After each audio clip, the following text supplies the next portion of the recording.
शुरू कर रहे हैं आज कर रहे हैं आपकी पीड़िता को इंसाफ मिला हो या न मिला हो, लेकिन राजनीति शुरू हो गई।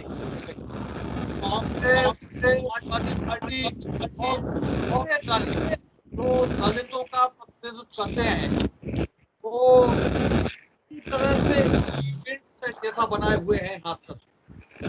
और बड़ी अजीब सी बात लगती है, अगर निर्भया शब्द का इस्तेमाल करें तो फिर वही लगता है कि कई चीज शुरू होने की घोषणा होती है और हो कुछ नहीं पाता है। इस बीच ये प्रचार होना शुरू हुआ है कि एक वेबसाइट बनाई गई थी, जस्टिस फॉर हाथरस विक्टिम, और इसके जरिए जातीय संघर्ष कराने का इरादा था विपक्षी दलों का। और जो वेबसाइट बनी वो रातों रात बन गई थी, और उस पर जो फंडिंग थी वो भी जो इस्लामिक देश है उनके द्वारा की जा रही थी। ये बिल्कुल प्रचारित किया जाता। अब क्या सच्चाई है इसके बारे में कुछ कहा नहीं जा सकता, क्योंकि जो वेबसाइट के तथ्य हैं उनमें कहीं ये नहीं लिखा है कि कहीं से पढ़ने से उसको ये लगे कि कहीं ना कहीं दंगे भड़काने की बात थी या कोई संघर्ष कराने की बात थी। उसमें एहतियात बरतने की बात कही गई है कि अगर कोई विवाद की स्थिति बने तो क्या पहना जाए, क्या ना पहना जाए, पुलिस अरेस्ट करे तो किस तरह से भागा जाए, मास्क पहना जाए ताकि पहचान छिपी रहे, ढीले कपड़े पहने जाए, काले कपड़े पहने जाए, एक्स्ट्रा कपड़े लाने को भी कहा गया है। तो ये एक नई चीज शुरू हो गई है और हम लोग काफी दिन से देख रहे हैं इस चीज को कि जब कोई बड़ी घटना होती है तो कुछ चीजें ऐसी शुरू हो जाती हैं ताकि वो जो पहले की लाइन है वो जो नई लाइन है उससे पहले की लाइन छोटी दिखने लगे। तो ये कल से जो चीजें चल रही थी, राहुल गांधी और पुलिस को संघर्ष को लेकर के, समाजवादी पार्टी पर के कार्यकर्ताओं और पुलिस को लेकर पथराव को लेकर के, मीडिया को रोकने को लेकर के जो और चर्चाएं शुरू चल रही थी, और जो बड़ा जोर पकड़ रहे थे कि मीडिया को नहीं रोकने दिया गया, मीडिया पर पाबंदी थी, राहुल गांधी के साथ बदसलूकी हुई, ये सारी चीजें जो चल रही थी उसको एक बड़ी खबर ने ढक लिया आकर के कि एक वेबसाइट के जरिए ये दावा किया जा रहा है कि जातीय संघर्ष कराने की बात, और उसकी सारी चीजें बताई भी गई हैं। वेबसाइट बनी भी, वेबसाइट बंद भी हो गई। 3 और 4 तारीख को 3 अक्टूबर को जनता मंतर पर और 4 अक्टूबर को इंडिया गेट के सामने प्रदर्शन करने की बात वेबसाइट में बताई गई। इसका अनुमान ये लगाया जा रहा है कि ये वेबसाइट 3 अक्टूबर से पहले बनी है, और इसलिए जो है, लेकिन अब कुल मिलाकर के जो मंशा है, जो चीज है, वो निकल करके ये सामने आई है कि जो पुरानी खबरें थी 2 दिन पहले की, वो इस खबर के आगे छोटी हो गई हैं। अब चर्चा है तो उस वेबसाइट की चर्चा है जिसके जरिए उस सीए के तर्ज पर जातीय संघर्ष देश में कराने की बात कही जा रही थी।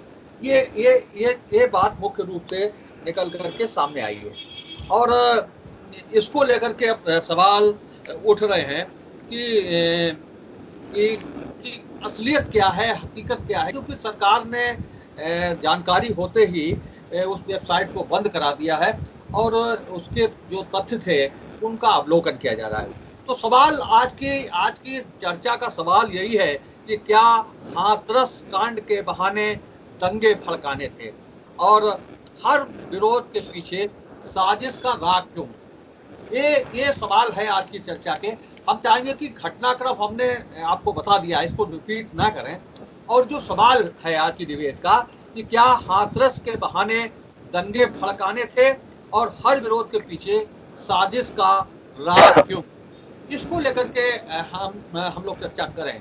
आज की चर्चा में भारतीय जनता पार्टी से शामिल हैं पार्टी के वरिष्ठ नेता प्रभात अवस्थी जी, शमशाबाद से भाजपा के नेता जुड़े हैं और पहली बार जुड़े, हम लोग स्वागत कर रहे हैं उनका। और कांग्रेस से रमेश कठेरिया जी हैं, पार्टी के जिला उपाध्यक्ष हैं, और वो कांग्रेस के जिलाध्यक्ष शुभम त्रिपाठी हैं, वरुण त्रिपाठी हैं, और समाजवादी पार्टी से अनिल गंगवार जी हैं, पार्टी के वरिष्ठ नेता हैं, अनिल उपाध्यक्ष हैं रहे हैं, और समीर यादव जी पूर्व महामंत्री हैं, और सुरेंद्र पांडे जी संस्कार भारती के प्रांतीय महामंत्री हैं। तो इस तरह से एक बड़ा पैनल आज जुड़ा है। और ये जो घटनाक्रम हम लोग कई दिन से चर्चा कर रहे हैं, हाथरस कांड को लेकर के विभिन्न एंगल पर हम लोगों ने चर्चा की है। फरुखाबाद में बैठ करके लखनऊ और दिल्ली जैसे जो निष्कर्ष हैं उन पर हम लोगों ने चर्चा की है। और उसी सिलसिले को आगे बढ़ाते हुए आज का बुलेटिन है, जिसमें हम उस वेबसाइट की चर्चा कर रहे हैं जिसके जरिए सरकार की तरफ से, भाजपा की तरफ से ये दावा किया जा रहा है कि उस वेबसाइट के जरिए जातीय संघर्ष भड़काने की बात कही जा रही थी। तो प्रभात जी, क्या है मामला, क्या असलियत क्या है? ये जिस प्रकार से 14 सितंबर को ये हाथरस का प्रकरण हुआ, उसके 5 दिन तक ये सामान्य मारपीट का विषय रहा। जैसे ही 19 तारीख को कांग्रेस के कुछ नेता उनसे मिलने गए, उसके बाद उस लड़की ने आरोप लगाए कि छेड़खानी हुई। फिर वो आरोप और आगे बढ़े, तो विषय जैसे जैसे समय बीतता गया वैसे वैसे विषय की रूपरेखा बदलती गई। कहीं न कहीं ये सारी चीजें आज स्पष्ट हो गई हैं कि हाथरस में जो घटनाक्रम है, जो प्रकरण है, वो कुछ और है, और समाज में जाति वैमनस्यता फैलाने के लिए कुछ राजनीतिक दलों के द्वारा षड्यंत्र रच करके इस प्रकार की व्यूहरचना की गई, जिससे कि प्रदेश में भारतीय जनता पार्टी की सरकार बदनाम हो और प्रदेश में अशांति फैल सके। इसके तहत इस प्रकार की वेबसाइटों की रचना की गई। वो धीरे धीरे सारी जांचों में निकल के सामने। अब इसीलिए जो पीड़ित पक्ष है उसने ये कहा कि मैं नार्को टेस्ट नहीं कराऊंगा, मैं सीबीआई जांच की मांग नहीं करूंगा। आज यार जो विषय निकल के आए वो धीरे धीरे इन सब रहस्यों से पर्दा उठता जा रहा है, और प्रदेश की भारतीय जनता पार्टी की सरकार और माननीय योगी आदित्यनाथ जी के नेतृत्व में जितनी सख्ती के साथ इस विषय को स्पष्ट किया गया, इस विषय का पर्दाफाश किया गया, ये तरीके से कहना चाहिए प्रदेश को अराजकता की आग में झोंकने से बचाया गया है।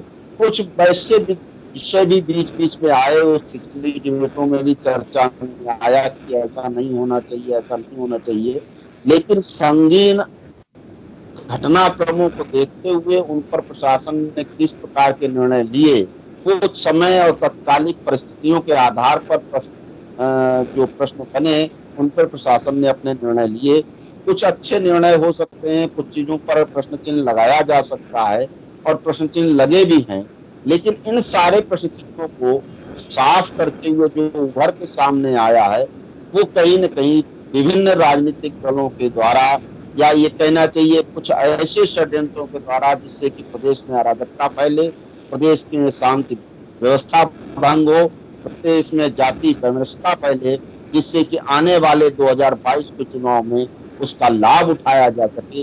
वैसे लोगों के द्वारा जो प्रदेश का हित नहीं चाहते, समाज का हित नहीं चाहते, उनका केवल एक लक्ष्य है कि हम किसी तरीके से सत्ता में आए, और वो सारे राजनीतिक दल आज उनका पर्दाफाश हो चुका है और प्रदेश की जनता को समझ चुकी है, और इसीलिए वो सब सारे के सारे दल जनाधार विहीन होकर के अप्रासंगिक हो चुके हैं, लेकिन अपनी हरकतों से वो कहीं अपने बात नहीं आ रहे हैं। इसलिए वो सारी चीजें जो सामने आई हैं, इससे प्रदेश की जनता को भी अवगत होना चाहिए और सारे व्यक्तियों को भी जानकारी होना चाहिए कि ये से दल किसी भी तरीके से प्रदेश के हित में, देश के हित में काम। अनिल गंगवार जी, आपका वीडियो नहीं आ रहा था। रमेश कठेरिया जी, राहुल गांधी भी कह रहे हैं कि इस वेबसाइट को बनाने वाले कौन लोग हैं, उनके नाम क्यों नहीं बताए जा रहे हैं?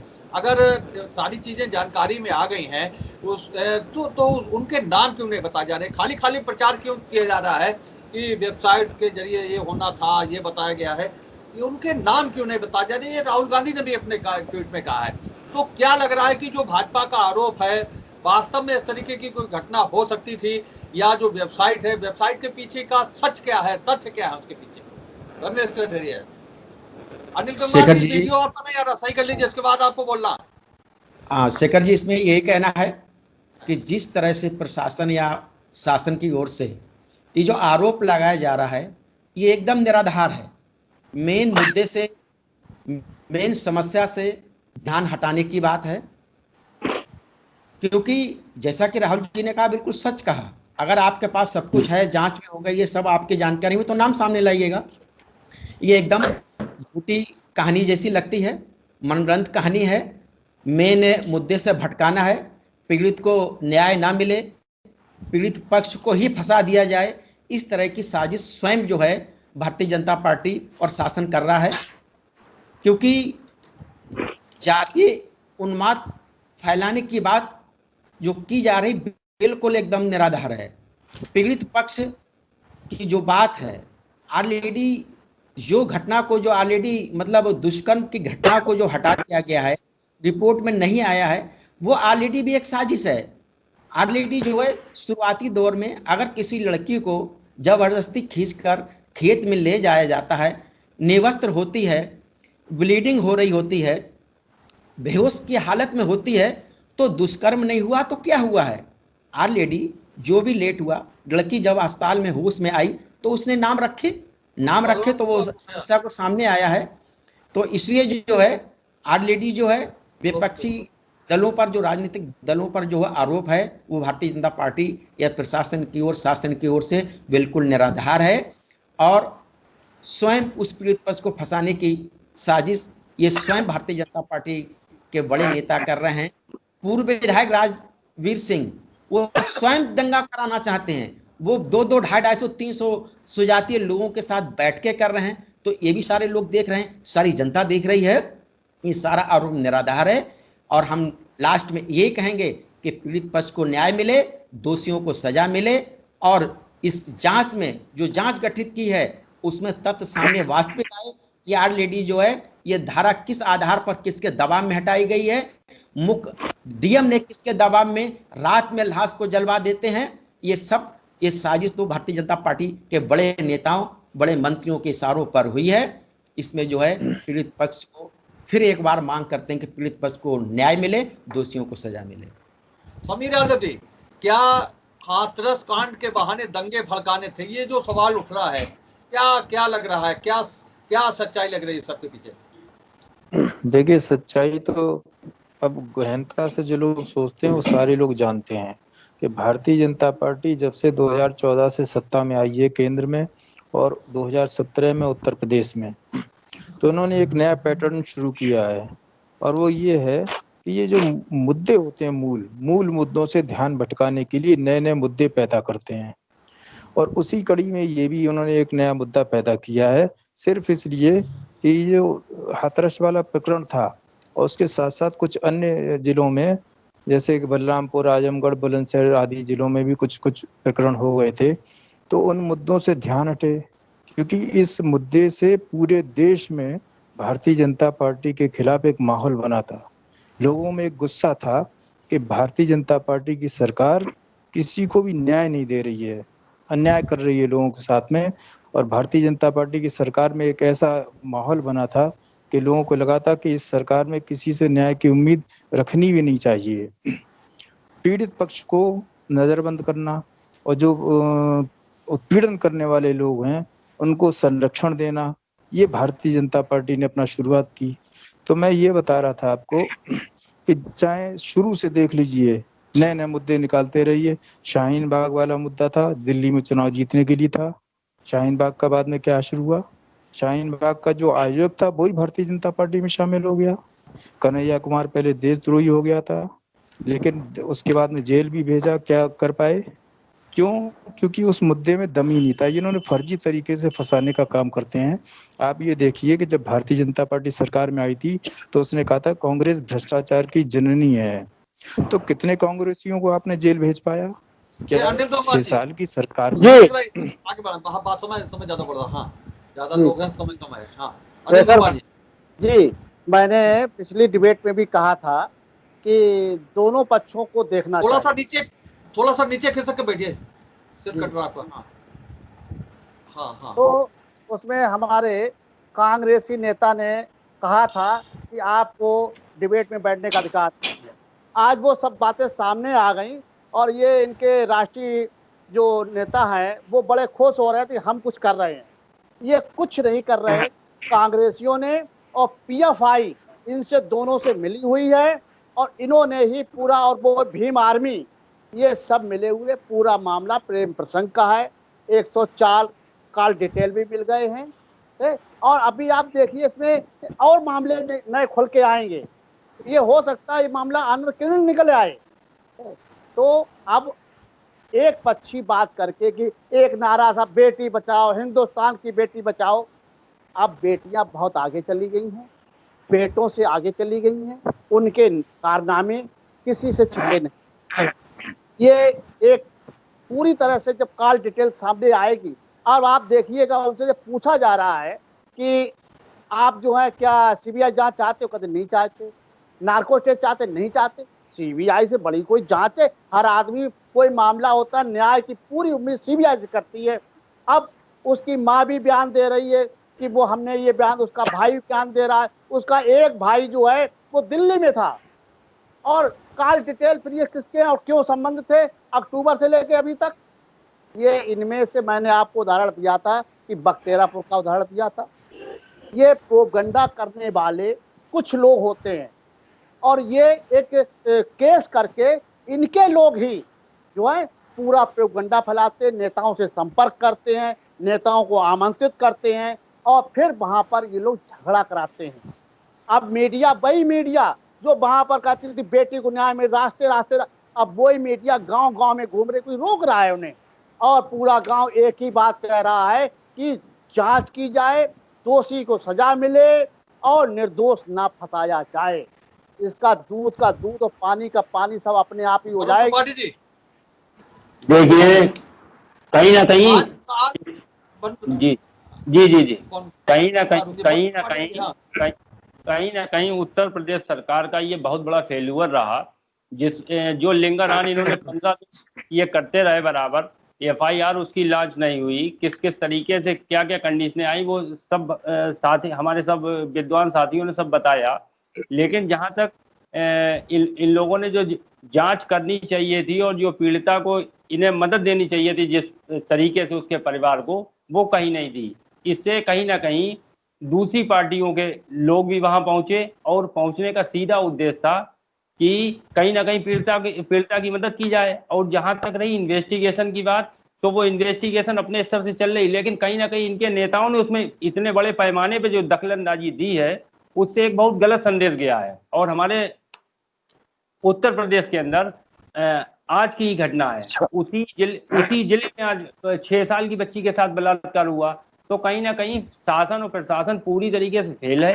योगी जी बात करते हैं कि बेटी बचाओ बेटी पढ़ाओ, लेकिन बेटियों को कहीं उत्तर प्रदेश में जो है उनके साथ सही व्यवहार नहीं हो रहा है और ना ही ये कानून व्यवस्था को कायम करने के प्रयास में पूर्णतः फेल होते चले जा रहे हैं। सुरेंद्र पाठी जी, विश्वास कहीं ना कहीं उठ रहा है। आज कॉल डिटेल सामने आई है उस पीड़िता के भाई के फोन की, और जो मुख्य आरोपी है और उसके भाई में कई दर्जन बार बात हुई है 1-2 दिन पहले तक। और इसीलिए जो कहते हैं कि जो बात दिख रही है, पहले बात पे भरोसा किया जाता था, लेकिन अब जो चीज दिख रही है और जो राजनीतिक स्वरूप इस पूरी घटनाक्रम को दिया गया, तो हो सकता है कि जब सच्चाई से पर्दा उठे तो कुछ चीजें और सामने आए।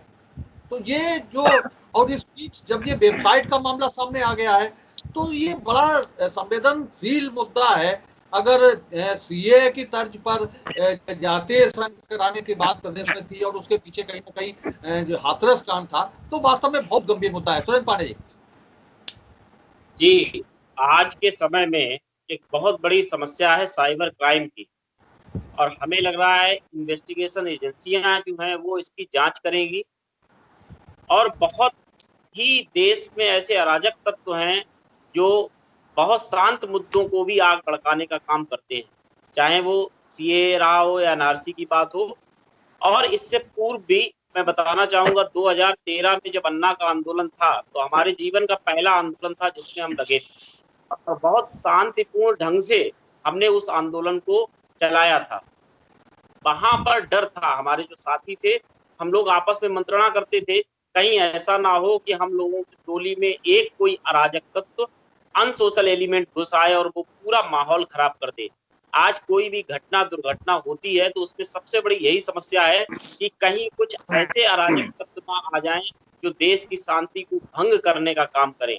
विपक्ष ने या मीडिया ने जो काम किया है वो देश को जागरूक करने का काम किया है, लेकिन कहीं ना कहीं यदि बहुत से ऐसे अनसोशल एलिमेंट्स हैं जिनकी कला नहीं चल रही है, जो देश को आग में झोंकना चाहते हैं, जो नहीं झोंक पा रहे हैं, विरोध होना चाहिए, विरोध का तरीका होना चाहिए, सरकार के खिलाफ भी नारेबाजी होनी चाहिए, सरकार को जगाने का काम भी होना चाहिए। ये सब विपक्षी पार्टियों को करना चाहिए, लेकिन इसके पीछे कहीं भी ऐसा नहीं होना चाहिए कि देश को एक आग में फिर से झोंक दिया जाए। मैं इसके लिए जो इन्वेस्टिगेशन एजेंसियां हैं वो जांच करें और जो भी लोग इसमें दोषी पाए जाते हैं उनको सख्त से सख्त सजा दें और जो पीड़िता को न्याय, पीड़िता के परिवार को न्याय मिले और जो जिसकी आज निधन हुआ है उसको उसकी आत्मा की शांति तभी होगी जब उसको वास्तव में सरकार ये न्याय देगी।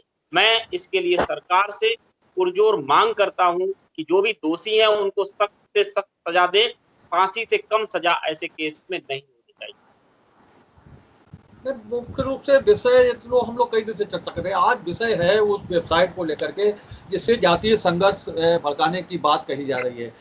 तो पहले शुभम तिवारी बोले, उसके बाद में विनोद जी और उसके बाद में प्रभात जी, क्रम रहेगा अभी फिलहाल।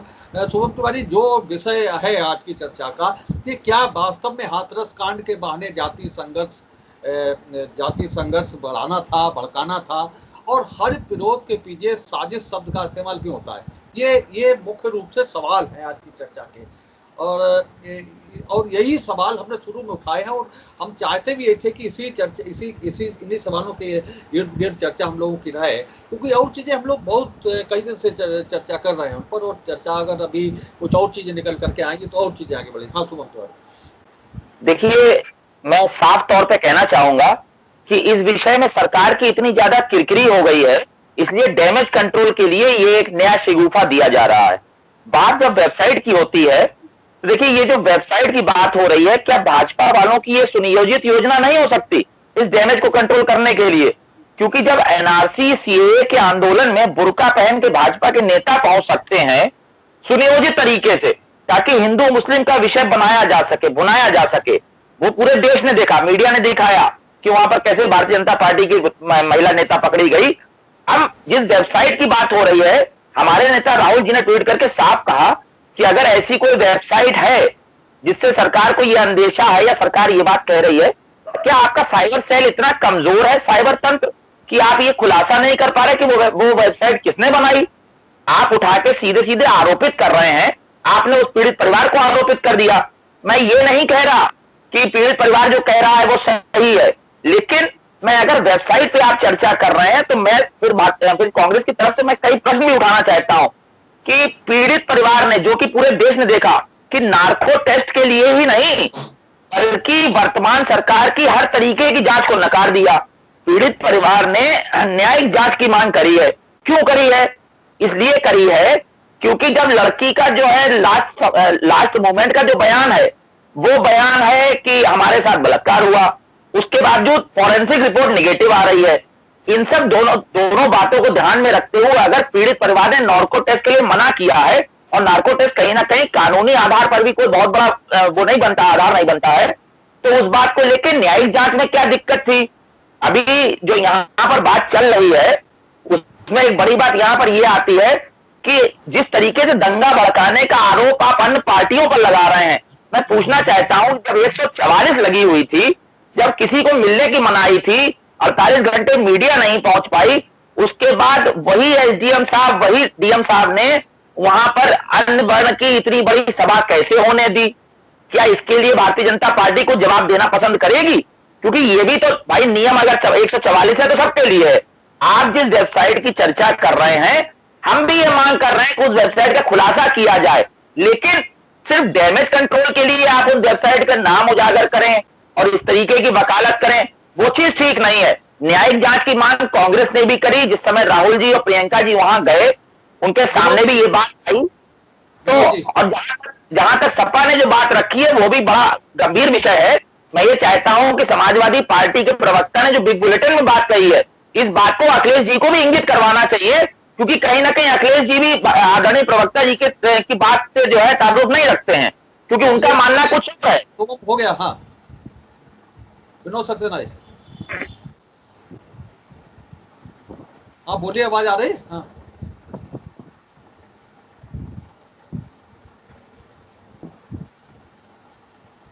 आवाज नहीं आपकी आ रही विनोद जी, आवाज नहीं आपकी आ रही। हाँ प्रभात जी, विनोद जी आवाज नहीं आ रही। देखिए, हमारे जो कांग्रेस के मित्र कह रहे हैं कि न्याय मिलना चाहिए, निष्पक्ष जांच होनी चाहिए। न्याय की मांग तो दोनों ही पक्ष कर रहे हैं, और निष्पक्ष जांच की मांग पीड़ित पक्ष से ज्यादा आरोपित पक्ष कर रहा है। जहां तक नार्को टेस्ट ना करने की बात, सीबीआई जांच की बात, या प्रदेश और सरकार की, केंद्र सरकार की सारी जांच एजेंसियों को नकारना, और न्यायिक जांच की जो बात अभी हमारे कांग्रेस के छोटे भाई ने कही, तो ये मांग पीड़ित पक्ष ने नहीं की, ये मांग कांग्रेस के नेताओं ने रखी है। जब सारी जांचों पर विश्वास नहीं है तो फिर एकमात्र जांच न्यायिक जांच बचती है। और ये जो विषय अभी आया है कि ये वेबसाइट का और इसका किसने बनाई, क्या चीजें हैं, ये सारी चीजें समय आने पर सारी चीजें उजागर हो जाएंगी। बिल्कुल दूध का दूध, पानी का पानी हो जाएगा। धैर्य रखिएगा। ऐसे विषय पर बहुत सारी चीजें शासन जो है जल्दबाजी में कोई स्टेप नहीं लेता। अभी आप कोई बात कहेंगे, उसके पक्ष में अगर सरकार कुछ करती है तो उसके पलट दूसरा भी पक्ष आ जाएगा कि ऐसा क्यों किया। लेकिन जो सही है, जो न्याय संगत है, वही सरकार निर्णय लेगी और देश और प्रदेश के हित में निर्णय लेगी। और जो दूध का दूध है, पानी का पानी हो जाएगा। पीड़ित पक्ष भी निष्पक्ष जांच की मांग कर रहा है और आरोपित पक्ष भी जो है कहता है कि जांच होनी चाहिए, और जांच पर भरोसा भी नहीं। तो कहीं ना कहीं इसमें, जिस पूरे प्रकरण में ऐसा परिदृश्य बना है जिसमें पीड़ित पक्ष ही शक के घेरे में आ रहा है, और इस पूरे प्रोपोगंडा में जो बन रहा है वो ऐसा लगता है कि जैसे पीड़ित पक्ष को जानबूझ के प्रलोभन दे करके, दबाव डाल करके, एक षड्यंत्र करके, एक हाथरस का एक प्रोपोगंडा, और उसके पीछे दूसरे लोगों की जो मंशा थी वो शासन के पकड़ में आ गई, और वो धीरे धीरे सारी चीजें उजागर हो रही हैं। अब इस विषय पे तो सुप्रीम कोर्ट ने भी हलफनामा दाखिल करना पड़ा, आगे और भी सारी चीजें होंगी। कोई चीज ऐसी नहीं रहेगी इस प्रदेश के हित में, देश की हित में, जो भारतीय जनता पार्टी की सरकार, योगी आदित्यनाथ जी की सरकार नहीं करेगी। और सारे के सारे जो मंसूबे हैं जो देश को अराजकता की आग में झोंकने के, वो सब के सब धरे के धरे रह जाएंगे। एक विषय और आप लोगों ने उठाया था कि भारतीय जनता पार्टी के लोग ऐसा करते हैं। जब से भारतीय जनता पार्टी की देश में सरकार बनी है, प्रदेश में सरकार बनी है, किसी भी प्रकार की अराजकता और दंगे होना बंद हो गए हैं। आप अपने पिछले समय को याद करिए कि ऐसी कोई सरकार नहीं थी जहां दंगे हर वर्ष, हर 6 महीने में नहीं हो जाया करते थे। उन पर लगाम लगी है, उन पर अंकुश लगा है, इसलिए सारी चीजें हुई। विनोद जी बोल पाएंगे? भारतीय जनता पार्टी बिल्कुल पाक साफ और निष्पक्ष होकर के सारे फैसले लेगी, और सारी की सारी चीजें साफ होंगी, सारे षड्यंत्र साफ होंगे, और जो भी दोषी पाया जाएगा, चाहे वो भारतीय जनता पार्टी से जुड़ा व्यक्ति हो, चाहे कांग्रेस से जुड़ा व्यक्ति हो, चाहे मीडिया से जुड़ा व्यक्ति हो, सारे के सारे लोग उसमें इसको दोषी लेकर के होंगे फिर वो जेल अपने जाएंगे। सवाल उठ रहे हैं क्या रमेश कठरिया? जी, उत्तर प्रदेश में जो कानून व्यवस्था फेल हुई है, जिस तरह से जनता का आक्रोश भारतीय जनता पार्टी की सरकार के प्रति हुआ है, तो यह मुख्यमंत्री जी का खुद ही मतलब एक षड्यंत्र है कि कहीं बिहार में इसकी जो है हवा ना पहुंच जाए और वहां भारतीय जनता पार्टी को नुकसान ना हो जाए, इसलिए स्वयं भारतीय जनता पार्टी का षड्यंत्र है। और जनता के आक्रोश को देखते हुए ये हम एक सिरे से इसको वेबसाइट की जो बात लाए हैं, इसको एक सिरे से खारिज करते हैं। हमारे बड़े भाई हम अनिल जी भाई साहब जी, हाँ। मैं शिवम तिवारी से कहना चाहता हूं, शिवम तिवारी जी, हर समाज को बर्बाद करने के लिए राजनीति नहीं करनी चाहिए। जो सच है, आरोपी भी हमारे समाज के हैं और पीड़ित भी मेरे समाज का है, और जो न्यायिक है वही होना चाहिए। मैंने कहा था प्रोपगंडा करने वाले बहुत शातिर होते हैं, वही केस में पीड़ित वही केस करने वाले होते, उन्हीं के प्रोपगंडा करने वाले होते हैं। आप मुझे बताइएगा कि इतना बड़ा कांड जो है, ये इतनी भीड़ कैसे आई? आ तो कुछ नहीं है। ये न्याय होना चाहिए लोगों के साथ। आरोपी, देखिए हमारे यहाँ कानून व्यवस्था है कि कोई भी निर्दोष जो है नहीं फंसना चाहिए, और जो दोषी हो वो बचना नहीं चाहिए। इस तर्ज पर काम करना चाहिए। आपकी ये जो सस्ती राजनीति है, इसीलिए आप लोग इतने गड्ढे में चले गए। सस्ती राजनीति मत करिएगा। मैंने आपकी बात गौरपूर्वक सुनी है, लेकिन जब आप सस्ती राजनीति की बात करते हैं तो मैं जवाब जरूर दूंगा मान्यवर आपको। आपने कहा था, उतनी मैंने कहा था, आपने कहा था पैनल पर बैठने का अधिकार नहीं है। आज आपको पैनल पर आने का अधिकार नहीं रह गया है, और ये देखना इसका ये मामला जाता रहा है और कौन कौन लोग के रूप में यहाँ बैठने का अधिकार नहीं है। आपको भारतीय जनता पार्टी ज्वाइन करनी चाहिए, क्योंकि जब आपके सही देश और समाज हित की बात करने वाला अगर हर व्यक्ति भारतीय जनता पार्टी का है, तो भारतीय जनता पार्टी 135 करोड़ देशवासियों की पार्टी है। आप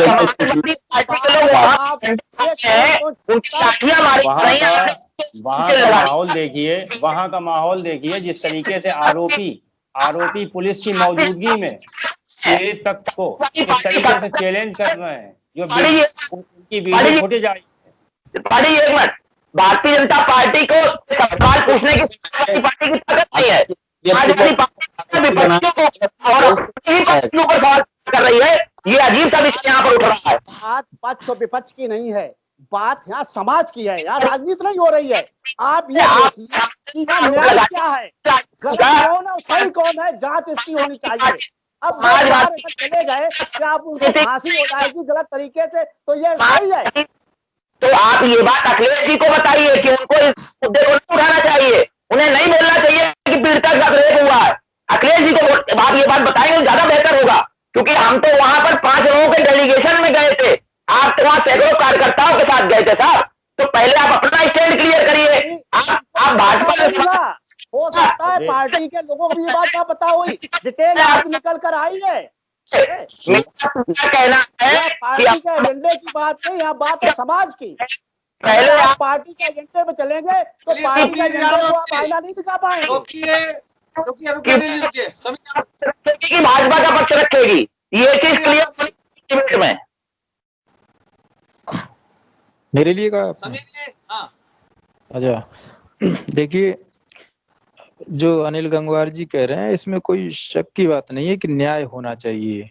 ये तो समाजवादी पार्टी की हमेशा से मांग रही कि न्याय होना चाहिए और निष्पक्ष रूप से जांच होकर न्याय मिलना चाहिए, चाहे कोई भी पक्ष हो, किसी के साथ में अन्याय नहीं होना चाहिए।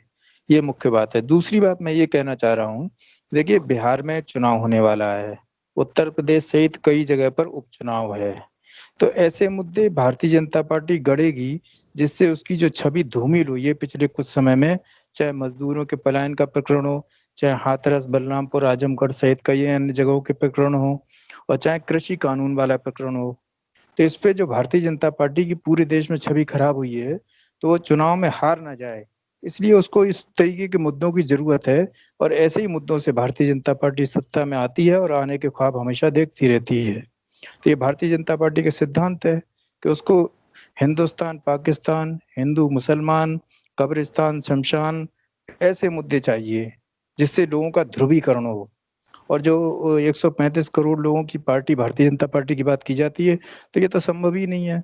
जब आप सब लोगों की बात समान रूप से नहीं कर सकते तो 135 करोड़ लोगों की पार्टी भारतीय जनता पार्टी कैसे हो गई? जब आप धर्म के आधार पर भेदभाव करेंगे, जब आप जाति के आधार पर भेदभाव करेंगे, जब आप वर्ग के आधार पर भेदभाव करेंगे और जब आप वर्ण के आधार पर भेदभाव करेंगे, तो आप समान रूप से सबको देख ही नहीं पाएंगे। और जब सबको समान रूप से नहीं देख विनोद जी, पाएंगे आवाज आ तो रही है? सबको आपको बुलवाना चाहते, बोल नहीं पाए आप। विनोद जी, आवाज आ रही क्या? बोलिए 1 मिनट में। जिस तरीके से वहां आरोपी पक्ष के लोग बैठ के पुलिस की मौजूदगी में जिस तरीके से पीड़िता के परिवार और पिछली बार की हमने आपको टोका था, आज की चर्चा केवल उस वेबसाइट को लेकर के है, और वेबसाइट पर जो सवाल उठ रहे हैं, हमने सवाल भी स्पष्ट किया था कि क्या हाथरस के बहाने दंगे भड़काने थे, ये सवाल है आज का। ये सारी चीजें हम लोग चर्चा कर रहे हैं, अखबारों में छप रही हैं, लेख छप रहे हैं, तमाम खबरें छप रही हैं, लोग पाठक हमारे दर्शक जो हैं उनसे जान जाएंगे। लेकिन जो चर्चा का विषय उस वेबसाइट को लेकर के है कि क्या हाथरस कांड के बहाने दंगे भड़काने थे, और क्या साजिश, हर शब्द के, हर विरोध के पीछे साजिश शब्द का इस्तेमाल क्यों हो रहा है, ये सवाल हैं आज की चर्चा के। हाँ वरुण जी। ये जांच का विषय है। सरकार के पास सारी सुविधाएं हैं, सब चीजें हैं, वो जो चाहे वो जांच करे। उसके लिए ये कहीं ना कहीं जो मेन मुद्दे हैं, असल मुद्दे हैं, उससे ध्यान भटकाना चाहती है जनता। इस समय त्राहिमाम कर रही पूरे हिंदुस्तान में, और वो ये प्रोपोगंडा फैलाए हुए हैं। ये जुमलों की सरकार है। शुभम तिवारी 1 मिनट बोलिए जल्दी से। देखिए, मेरा साफ कहना है कि जैसा कि हमारे नेता आदरणीय राहुल जी ने साफ बोला है कि अगर जिस वेबसाइट की आप बात कर रहे हैं उसकी जांच कराइए। किन लोगों ने इस वेबसाइट का निर्माण किया, किसने इसे बनाया, किसने इसे चलाया, ये सरकार की जिम्मेदारी है। सरकार वहां पर नाम ओपन करे। हम लोग भी जानना चाहते हैं, क्योंकि हम लोग राजनीतिक स्वच्छता की एक सोच के साथ करते हैं। इस तरीके के प्रोपोगंडे कांग्रेस की ना कभी सोच रही है, ना कभी किया है, और ना इतिहास में कभी दर्ज है ऐसा कि हमने। हाँ, लेकिन भारतीय जनता पार्टी ने अब तक जितने भी आंदोलनों को कुचलने की बात हो, और यहां तक कि अब तो जो है शून्यकाल में जो है विपक्ष की आवाज को दबाकर बिल पास करवा दिए जाते हैं, तो उस भारतीय जनता पार्टी की बात और आरोपों को हमें किसी प्रकार का कोई विश्वास नहीं है। आज जो स्थितियां हो रही हैं देश के अंदर, हम उसको लेकर सवाल उठाते हैं। हम भी ये चाहते हैं न्यायिक जांच हो, सच्चाई सामने आए, पीड़ित पक्ष जो भी रहा हो, जो भी हो, उसकी बात खुल के देश के सामने आना चाहिए। आखिर ये मुद्दा वहां तक कैसे पूरी रही कि 2:30 बजे बेटी जलाई गई, ये भी बातें सामने आनी चाहिए। ये बड़ा प्रश्न है। वेबसाइट की जांच हो, सबके सामने आए, हम उसे स्वीकार करते हैं। जवाब दीजिए। देखिए शुभम जी, बात जो कह रहे हैं उनको थोड़ा धैर्य रखना चाहिए। सारी की सारी चीजें स्पष्ट हो जाएंगी। जो लोग दोषी पाए जाएंगे, चाहे वो किसी भी दल से संबंधित हो, चाहे मीडिया से संबंधित हो, बिल्कुल निष्पक्ष जांच होगी, बिल्कुल पारदर्शिता से जांच होगी। अभी तक इसी चैनल पे बैठ करके जहां वो पीड़िता पक्ष की बात करते थे, आज वो निष्पक्ष की बात करने लगे हैं। वहां के लोग, भारतीय जनता पार्टी की सरकार निष्पक्ष जांच पर ही कराएगी, और अपने ढंग से जो भी चीजें आएंगी, जो भी दोषी होगा, चाहे वो कहीं से भी संबंधित हो, वो सारे के सारे लोग दोषी जो होंगे उनको जेल के शिक्षों में पीछे जाना पड़ेगा। रही वेबसाइट की बात, वेबसाइट के नाम नहीं आएंगे, सारी चीजें आएंगी, और सबको धैर्य रखना चाहिए। भारतीय जनता पार्टी सबका साथ, सबका विकास, सबके ऊपर विश्वास लेकर के काम करती है। कहीं पर किसी प्रकार की पक्षपात की बात भारतीय जनता पार्टी की सरकार नहीं करती। चलिए, आज की बुलेटिन की चर्चा को ये समाप्त कर रहे हैं। आज हम लोगों ने उस वेबसाइट की चर्चा की जिसके आधार पर ये प्रचारित किया जा रहा है, कहा जा रहा है, दावा किया जा रहा है कि इस वेबसाइट के जरिए जातीय संघर्ष की स्थिति पैदा करने की बात थी। अभी हम अपने जो पैनलिस्ट हैं हमसे निवेदन करेंगे कि रुके रहें रिकॉर्डिंग बंद होने के बाद में। और आज की चर्चा इस विषय को लेकर के थी। कल हम लोगों ने एक डिबेट महत्वपूर्ण विषय पर रोकी थी। हम चाहेंगे कि उस विषय पर कल चर्चा हो। जो लोग जिन सज्जनों को, जिन नेताओं को कल रहना है, कल हम लोग ये इस कोविड काल में जो भ्रष्टाचार हुआ है, उसमें फर्रुखाबाद नंबर 1 रहा है। हम चाहेंगे कि ये बहुत मुबारक मौका है, जब किसी मामले में हम नंबर 1 रहें तो ये मुबारक मौका है कि इस मौके पर हम लोग जो भ्रष्टाचार हुआ है कोविड के टाइम पर, उसमें हम नंबर 1 रहे हैं। कल अगर कोई बहुत लेटेस्ट विषय ना रहा तो इस विषय पर हम लोग चर्चा करेंगे, क्योंकि तमाम जानकारियां इस विषय को लेकर के इकट्ठी हो रही हैं, एकत्रित हो रही हैं। आज की चर्चा में भाग लेने के लिए रमेश कठेरिया जी का, शुभम तिवारी जी का, वरुण त्रिपाठी जी का, अनिल गंगवार जी का, समीर यादव जी का, प्रभात अवस्थी जी का और विनोद सक्सेना जी का, और खासतौर से सुरेंद्र पांडे जी का। आप सबका बहुत बहुत धन्यवाद। कल हम फिर मिलेंगे एक नई चर्चा को लेकर के, एक नई डिबेट को लेकर के। तब तक के लिए इजाजत दीजिए। शुभ रात्रि। धन्यवाद। धन्यवाद।